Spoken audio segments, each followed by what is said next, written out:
Hey, it's worked. Yeah, perfect. I'm sorry about the delay. I'm going to blame the weather. Has it worked? Yeah, it's worked. People are logging in. So, there's been a development in Telford. Look how red my face is. That's from the stress I've just been going through trying to get this working. Thinking I've told everyone to be here at 7 o'clock. And it wouldn't load up. I couldn't go live. I was messaging the guys at Getter, but it was my reception. So, we have a development in Telford. In the last 10 days, what have you seen? Since my promo went out on Telford, what have you seen? You've seen 6 cars firebombed.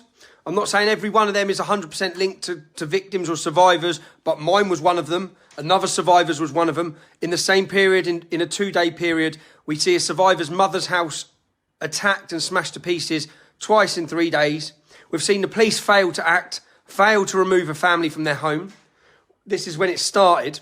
We've then seen a woman beaten up with baseball bats in her car by a gang of 10 to 12 armed Muslims. And finally, after all of this, the police have started making arrests. Who do you think they've arrested? That's right, they've arrested one of my team. They have arrested the first arrest, even though we know there's DNA evidence on the attack against the car, even though I know they've left evidence at the scene when they've blown my car up, because the police have already told me that. Yeah. Even though that, the first arrest is one of my team. One of our surveillance guys has been arrested under the charge of harassment. He is alleged, let me tell you who he was surveillancing. Yeah? He was surveillancing a man who we have 100% evidence impregnated a child. That's who he was surveillancing. We were attempting to locate people, which has been what this man has been doing. He locates people, he finds them, he gives us back images of where they are. Now, when they've arrested him, twice, I have gone into West Mercia Police and asked to speak to Inspector Rob Rondell and tell them that I have information to give them. Twice, yeah? I've gone into the police station twice. I've left my phone number and I've asked to be contacted by Rob Rondell. I can't hand this information, which is from delicate sources who are scared, vulnerable and worried. I've attempted to meet with the police to give them information. I was on my way to go to the police station again, and I went to the services to meet my friend who has been doing surveillance work. Now, when my other friend, because there was a few of us meeting there, when my other friend pulled in, he rang me and said, "Tom, there's police all over here. They're nicking our mate." And so I didn't pull into the car park, and I've now gone somewhere where I won't be found. I've gone somewhere I won't be found because there's certain other developments as well. But the police, I've attempted to meet the police multiple times. I've got video footage to show you that I've been into the police station asking to give information, valuable information about recent attacks, valuable information about drug gangs operating in the town, about prostitution of children. I want to give the information to the police, to the senior police officer who deals with these gangs, not to any fucking Tom, Dick and Abdul, because anyone, we know that there are definitely allegations of corruption aimed at that police force and members of it. Yeah, so this can't just be handed to anyone. There's people whose lives will be put in danger with this information. But they've arrested our colleague. They've seized his van, his surveillance van, seized his phone, seized his computer, seized all of his equipment, okay, and bailed him. Guess what his bail conditions are? Not to enter Shropshire. Who are the police working for? To serve and to protect. Who are you serving and who are you protecting? Who are you protecting by preventing our surveillance guy from following? Now, as a journalist, and it's in the public's interest, I don't care what anyone says, this work we're doing is in the public's interest. There are serious allegations of corruption, serious allegations of rape, serious allegations of threats to kill, and the men that we were surveillancing, these allegations are against. Now, you ain't doing your job. You haven't done your job. These men are walking around, rolling around the street, blowing stuff up, attacking people. And these groups and gangs are. and you haven't done your job. And I've also found out, and we've also found out that Mohammed Akanji has been in talks and meetings with some of the men alleged to have committed rapes. So you can bet your life, and from what we understand is they're attempting to find legal ways to prevent this film being aired. Right now, the location I'm at, you can't do that. You can't do it. Yeah, I knew this would come. I knew, you all knew, every one of you knew the police would try to prevent this. It cannot now be prevented. It can't. You might have arrested one of our team. You've given him bail conditions preventing him from continuing his work. Yeah? I don't know under what grounds you'd be able to arrest me, but I guess you will. And on what grounds you'd be able to give to prevent this film being aired. The problem we have is there's a lot of work still to be done. This series, it can go out. It's finished, yeah? It's finished. I'll let you all know. I'll give you an update of at what time and when I'll next be attempting to make an approach to Rob Rondell to give him information. And if they're not playing ball with wanting information and their whole motive is to arrest and stop what we're doing, I'll live stream it for all of you. But at that same time, there will be instructions given to air the film the minute I'm arrested. So the film will go live on here and across the internet, specifically on Getter, exclusively to Getter at first. So just keep tuned. We were doing the final little finishes to the film. Obviously, we put the promo out. I'm now in a location where I can't be. We've got 4,000 people watching live. That's a good audience. If you're watching this, share this. If you can offer any... So our lad now who does our surveillance can't even work. He obviously does this job for other people, yeah? I hire him in. I hire him in to do surveillance work, to locate people, to find people, to photograph people, to get me the information I need to go after these men, to be in a safe space to do so. I need to give these men a right to reply, yeah? I need to give them a right to reply. I'm not knocking on any house doors with innocent family members in it, and I'm not falling foul of the law, okay? So I just want to approach them in the street and talk to them.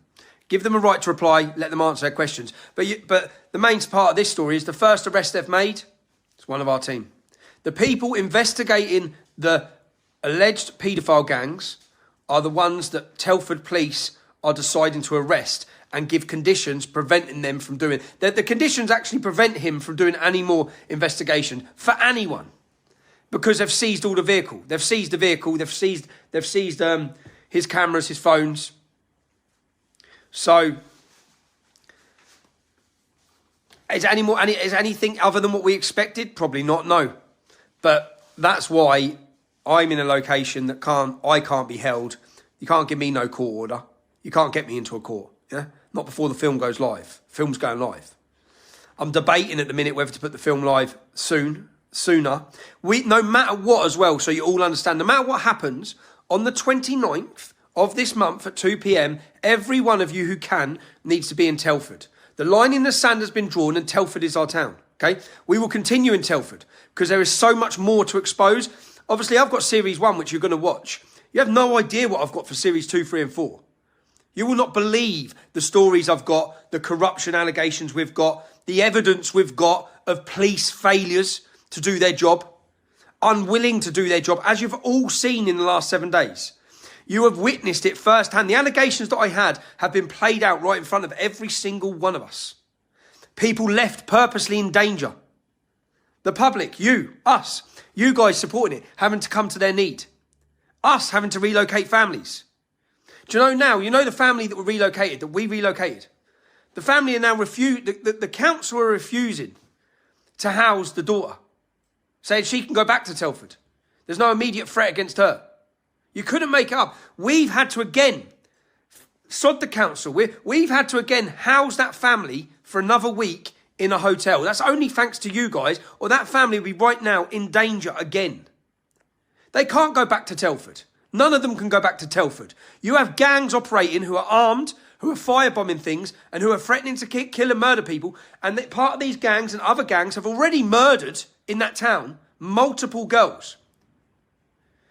But that's my little rant over. I'm giving you an update. The update is they're arresting our team. They're trying to prevent it. But what have we been saying? Nothing can stop what is coming. Whether it comes before the 29th, if it has to, it will. Yeah. But on the 29th, be there. If I'm not there, if I'm prevented from being there, if I'm arrested and prevented from being there, every single one of you still turn up to show them that the show still goes on. Yeah, I am dedicated to giving these girls a voice and a platform who have been ignored and failed by the system, by the police, by social services, by everyone who should support and protect these girls. Everyone. When you see the courage of this girl telling her story and you realise there's more in order, lining up, ready to do so, I've been contacted by more and more girls with allegations of victims against the 3 men that I put out. This is why reporting restrictions should not be in place on any of these trials. Because once you start publicly naming them and showing who they are, which unfortunately our journalists don't wait outside courtrooms to photograph these men, but when the story starts going live, like my promo did, a 2-minute promo, 3 more victims of that gang from a 2-minute promo. If the BBC aired this film, how many more of their victims would come forward, which would make the police's job easier to bring about prosecutions, but they don't want to bring about prosecutions. And I saw Scar Studio done a piece on me, and they on our promo, which I'm just grateful they're talking about the issue. I don't care what they say about me or if they try and slam me down. I'll correct a few of the wrongs. I wasn't sent to prison when I was highlighting outside a court case. I was sent to prison for causing alarm and distress to the rapists. That's it. For asking them how they felt about their verdict. Everything I said was already in the public domain. I'm just grateful that you're showing and you're talking about these cases in this town. Yeah, people are saying you shouldn't name the men. Why shouldn't we name the men? Police aren't bringing prosecutions. They're talking about this. Their allegations. I make clear their allegations. I contact the men for a right to reply. They also are on about the Evershed, the independent investigation into Telford grooming gangs. It says on their website, it is not about bringing justice. None of it is about bringing justice. It's not about bringing arrests. It's about raising awareness. These girls want justice. They want the men prosecuted. If I can do a shoestring investigation and I can find multiple girls willing to name the same men doing the same crime, how have you not got them in court? How are they not being prosecuted? If you have a 100% DNA match on a rapist of a 13-year-old child, how is he not in court? Let the jury decide. Don't let you decide or some corrupt Crown Prosecution Service. Let the British public decide on the guilt of these men. You'll decide after watching our film. I'm sure many of you will make your mind up on what's gone on. But the film's going ahead. Quick update from me. 6,000 people watching live. Share this everywhere. Anyone who does want to support our work, which we've got ongoing work, just so you understand even the surveillance of these men, the money it's costing. I want to produce series 1 to the public and say, here's what we can do. Now let us go and let us give every one of these victims a voice. Let us tell their stories. Let us show you who failed them. Let us show you. And yes, the police won't want this. And yes, and the government won't want this because it's going to embarrass them. Because at fault of most of this is people who are paid to protect. And they have not done it. At fault of most of it. So please give this a share. Please show us support. Please make sure that we're in a position. I'm in a position to confidently tell these girls, if there's problems, we'll help you. Yeah? If there's problems, we'll help you. I am aware we're going to have to move more families already, from what I'm hearing. The police have actually this last 3 days, been going in and relocating other families who they now know are in danger. Maybe British journalists don't go after these gangs because of the problems that come. Maybe they don't want their cars blown up. Maybe they don't want the threats to murder. Maybe they don't want any of this. But these girls have been willing, and I've asked each one of these survivors, would you be willing to go to court for this? Yes, but we don't feel safe. That's your job to the police, to make sure these girls are safe. But you haven't. You've let these gangs run terror in your town, and they continue to. And then all you're doing is arresting people like us. So everyone just keep following. I'll give you an update. That happened not yesterday, day before. I've got myself to a location where I'll be okay for the time being until everything's ready to drop. And I need to make a decision whether to just put the film out or still hold fire for the 29th. But no matter what, it's going out. So, and there ain't no court order or no arrest that's going to stop it. Because the minute I'm arrested, it goes live. See you later. So there, everyone. And thank you if you've supported us, if you've travelled, if you've gone to Telford, if you're planning on coming to Telford on the 29th, make your plans. I thank you. We must cause now, for this summer, momentum, a movement again, a movement of patriots who are willing not just to take to the streets and march, but to, when they need to step up and serve and protect fellow patriots or victims or families, they're willing to do so.